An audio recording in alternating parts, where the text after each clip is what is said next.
everyone, in this video we are going to rank the 6 male Team of the Year cards and give you my thoughts on each one since the release of the Team of the Year event. Now, I went over a number of specific scenarios in my full event breakdown video, but throughout this I will try and justify where my rankings lie and which situation might apply to you, because obviously this is going to be one of the most expensive cards that you buy all year round or invest in. I am never going to financially recover from this. And for a lot of players that don't have infinite resources or you don't use money, you really don't want to make a mistake. So let's hop into it. So while I think that a 1 through 6 ranking wouldn't be the best way to handle this, because team context and situation context is going to differ for almost every single player. However, without a shadow of a doubt, the last card that you should go after from this event is Linus Ullmark. I touched on this in the release. This is a perfect goaltender. He's big at 6'5". He comes with 3 different customizable synergies that offer 3 to each of the said synergies, and he's got every single good ability that you could possibly want on a goaltender. On top of that, he is the highest rated goalie in the game. Here is my issue with Linus Ullmark. Number 1 is the change to progression when it comes to the Team of the Year cards. This also applies to fantasy as well. Whenever they receive a live moment or milestone card or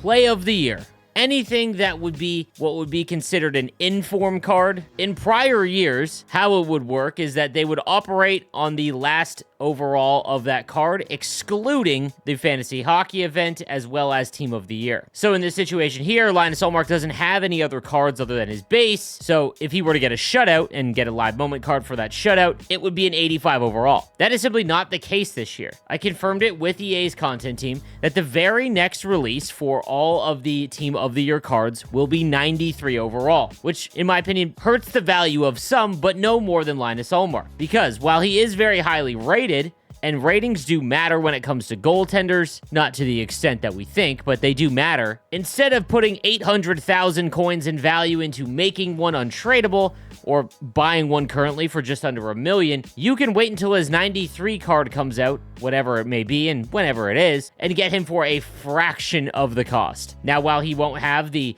triple synergies, and maybe he doesn't have all of the superstar abilities, it still doesn't justify the fact that he's 800,000 coins to make, which again is a massive killer of value in this case. The other reason, goaltenders just don't matter. From the vast majority of people that I've spoken to in my community, Ullmark has been pretty brutal. It is always going to depend on how you play defense, and while a goaltender can steal you a game here or there, don't expect one to carry you if you can't stop giving up goals. On top of that, every Ullmark I've faced has been awful, but that's just personal experience. I have seen other players that have mentioned that Ullmark has been fantastic, but again, that just goes into the fact of, do you play good defense or not? Don't forget, during this event, we also had Rivals Burst, meaning that it's much lower scoring games because the length of those games are much shorter. So, unless you are a Boston Bruin fan, or EA has milked you and your credit card, Linus Ullmark is a hard pass. On to number 5. This might shock some people, but I want to reiterate, all 6 of these cards are among the best at their position. Because I have Cale Makar rated at number 5 among the 6 Team of the Year players, does not mean I think he is a bad card. I think that there are circumstances that make his value a lot less than the other options. So let's get into that. First, let's note the positives here. He can legitimately have 99 speed and acceleration right now because he can activate Enforcer Defensive by himself. You can change Speed Burst to Accelerator Boost, and you're laughing. You have the fastest card in the game. No disagreements there. Cale Makar's X Factor card has been in the same realm of that since launch, and you can definitely notice it if you use it correctly by breaking the puck out of the zone yourself. He's got a fun mix of abilities with Elite Edges and Wheels, as well as Stick 'em Up, Quick Pick, and Silver 1T, and then Gold Heat Seeker. The reason why I have him at 5 is because he will cost you 800,000 coins to make. And when you consider his X Factor, there is not much of a difference at all when it comes to abilities and attributes. Yes, his Team of the Year card can be 99 speed and acceleration right now, but Cale Makar is going to receive a number of future updates, as we can all agree upon. He is going to hit 99 on his X Factor in terms of skating very, very shortly. On top of that, Heat Seeker is a fun ability, but not one that you can always rely upon to score you goals from the point, especially if you don't take a lot of point shots. Elite Edges, if you are going to put a gold zone ability on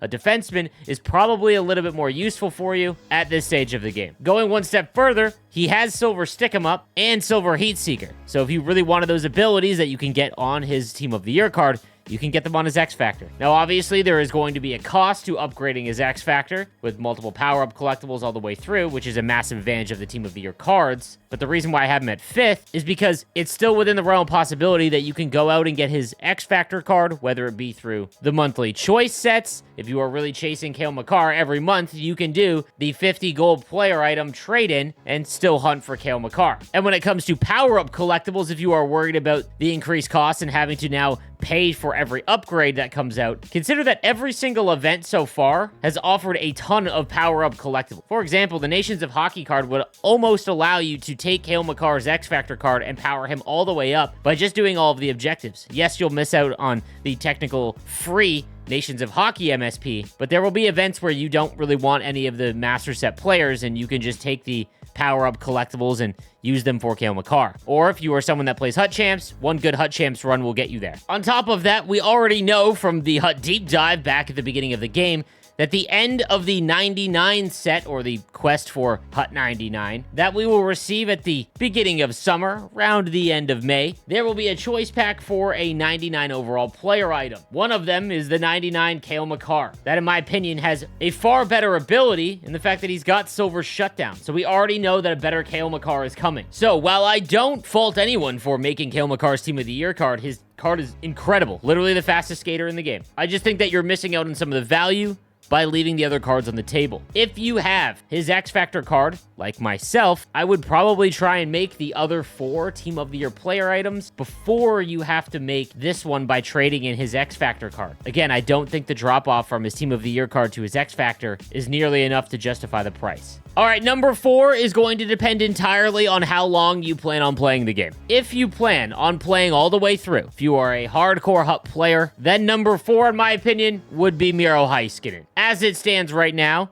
Miro Heiskanen's card, and every time I have gone up against him, has been incredible. If you are someone that is going to dabble in Hockey Ultimate Team over the next few months, you spent some money on the game, you've got a ton of resources, and you can make Miro Heiskanen, don't fault you at all. Because as it stands right now, he's one of the best cards in the game because of his synergies. I talked about this in the breakdown video, but you can put Enforcer Defenseman on him, meaning that you get him up to 96 speed by himself, and then you can throw Speed Boost on him and get him all the way up to 98. Or you can throw Accelerator Boost on and run a 96 speed, 95 acceleration Miro Heiskanen. Gold Shutdown is one of the best zone abilities in the entire game, and you really don't need anything else, which is a benefit because the less abilities that a card requires means that as the year goes along and more powerful cards come out, he's still going to be very impactful for you. The reason why I have him at number 4 for the hardcore Hut players is because as we go along, his value will become less and less. Let me explain. First things first, he just got injured, and it is not a short-term injury. It is week to week. Let's assume it is a month. That is still a pretty big hit to take. The reason why is that he's guaranteed to not get a live moment card. Now, I would never put faith in the Hut content team making all of the right decisions when it comes to upgrading the Team of the Year cards, but we can all agree that he is not going to get a Team of the Week or a live moment card no matter what. That doesn't mean that he won't get a random event card or even a Master Set player coming up in the near future. Who knows? But when it comes to recommending things to you, I like to take the gambling aspect out of it. He will not receive an update from any of these types of regular cards that come out. The other issue is team builders. Not just the 290 overall left-handed defensemen that are still among the best in the game, and I would argue equal to, if not slightly better when it comes to the defensive side of things to Miro Heiskanen. But no matter what, the team builder cards will always come out and be massive in terms of size and have incredible abilities as well as attributes. So when the 93 overall team builders come out, expect a left-handed defenseman that is without a doubt going to be better than the Team of the Year Miro Heiskanen, and that will continue for the rest of the year. Now again, like I said, in the short term, he's such a fun card. He always feels a little bit faster, his shot seems to work a little bit more than other defensemen, and it's not like he's small, it's 6'1", 195, but he's not 6'6", 240, and as the game goes along, that becomes far more important because as attributes increase, you can't upgrade size. You are what you are. So for all of those reasons, he is number 4 for me. Number 3, Matthew Tkachuk. Now, like I mentioned with Miro Heiskanen, if you are someone that is going to play for a long time, Matthew Tkachuk, I think, is the correct pick because at the end of the day, he's 6'2", 201. So as the year goes along, while he's not huge, he's one of the bigger players. So at some point, his attributes will all touch 99. and he will more than likely be better than anyone that's 5'8" with the same attributes, which again is a huge progression problem in Hockey Ultimate Team, which is why I mentioned that team context matters when it comes to Matthew Tkachuk or Miro Heiskanen. Short-term, Heiskanen far better. Long-term, I think Matthew Tkachuk will be better. And I'm going to assume all of my viewers are going to be playing Hockey Ultimate Team all the way until next September. So that is why Matthew Tkachuk is number 3. There's no way we're playing this to September. The other interesting thing about Matthew Tkachuk is while his skating is pretty brutal, especially for a card that costs 800,000 coins, 89 acceleration and speed is rough. He's always among the slowest skaters. The caveat to that is that with synergies, you can make him much faster. Enforcer forward, he can activate halfway himself to get him up to 91 speed, and then his middle synergy, you can go speed boost and get him up to 93. You could also go accelerator boost, and now you've got a 91 acceleration, 91 speed skating Matthew Tkachuk. And again, not incredible, but a little bit better than 91. The real reason why I like Matthew Tkachuk going forward is because too often we're stuck thinking about the same builds or the same abilities, and if X card doesn't have it, it's not good, and so forth. This Matthew Tkachuk card has like the most fun superstar ability and zone ability combo. I know Unstoppable Force is technically the most meta zone ability there is, but it makes him a lot safer in the sense because all of his superstar abilities are ones that you might not consider activating on a forward now. Close quarters, it did receive a nerf in NHL 24, is still very effective in close. Big Tipper is hilarious for anyone that throws a lot of pucks on net using actual tip screenplays, like that I've shown on my channel a number of times. No Contest will help when it comes to puck pickups. Beauty Backhand, if you've watched Eki, you know that is a good ability, especially for the one ability point. And then Truculence on a forward, while not as important as a defenseman, means that anytime that you're on the forecheck with him, you will throw anyone off the puck. And if you're one-on-one and your opponent stumbles a little bit breaking the puck out, that is an automatic takeaway. The other thing is he's got a very good shot. His hand stats are fantastic. And like I said, when it comes to the forecheck and things like that, he's got a massive body checking stat at 90, which can increase with checking boost. On top of that, due to the new progression system being in place this year, the same thing that Linus Ullmark has, where his next card will be a 93, the same applies to Matthew Tkachuk. And why that's huge is that his recent card is an 86 overall prototype card. The next card that he gets will be a 93, so you don't have to wait for seven other live moment or team of the week cards to come out for him to start getting upgrades. His next card will get a 93, or so I'm told. And when you consider that his skating is so low, but he's almost at 99 overall, 7 away. At a certain point, attributes will hit 99, and then his speed will have to make a drastic jump. So there will come a time where his speed will go up +2 overall. Oh, and by the way, he just had a 4-point night. So we'll see if EA sticks to their guns on their next progression. I will also admit he's one of my favorite players and nicest guys I've ever met in the NHL. So again, team context and player context is going to matter here. If you are in it for the long haul, Matthew Tkachuk would be my number 3. All right, obviously that means that McKinnon and McDavid are the two that are left, and I'm not going to rank them 1 or 2. I have used both of these cards in my lineup, and it feels like Mike Modano when the team builders were first released. They almost feel too fast, like you've got to rein them in when you get on a breakaway because they just fly out of the zone. On top of that, they are almost identical. They both got gold wheels, and then Unstoppable Force and Elite Edges. A few things change after that. I think the real interesting part about Connor McDavid and Nathan McKinnon's Team of the Year card is simply that once they get to 99 speed, which will be very soon, they're at 97 speed, 97 acceleration, that middle synergy can be switched to defensive boost, which increases their face-off rating, and one of them can play up the middle. But there's no overthinking it here.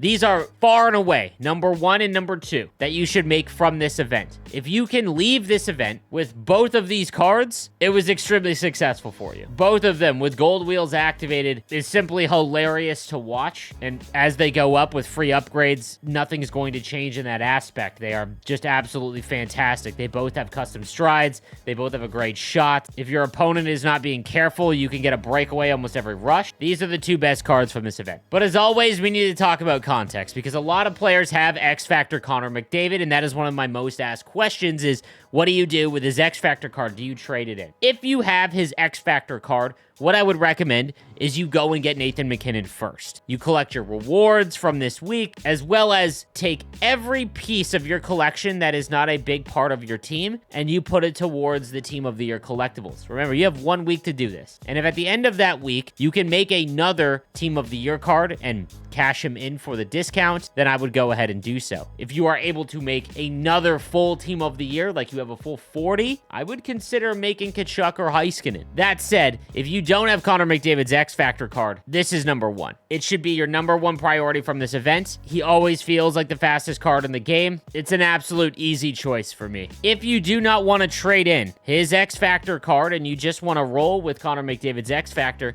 there's no problem with that. Another thing to consider is that even if you aren't able to do the X Factor choice set and get Connor McDavid, it's obviously very difficult. You might not get him. He's cratering in price. And while his price might rebound a little bit after Team of the Year, he will more likely stay at 500 and continue to fall for the rest of the year. And just like Cale Makar, you can do his upgrade via power-up collectibles that you get from all of these events. Again, guys, what I would recommend is everything needs to go during this event. I am talking if you have been saving for team builders slowly and you've been playing for a little while, I would take away every single card that you possibly have if it would allow you to make a Team of the Year player item. Obviously, don't cash in cards and work towards Team of the Year collectibles. If you aren't going to be able to actually get one, that would be a massive waste. But assess what you've got, all of your rewards from this week, everything that you've got in team builder sets or icons, everything's got to go to try and make as many of these Team of the Year cards as you can during this week, because after they are gone, they are all going to be over 1 million coins, and your chance to get them will basically be gone. One last scenario that I do want to mention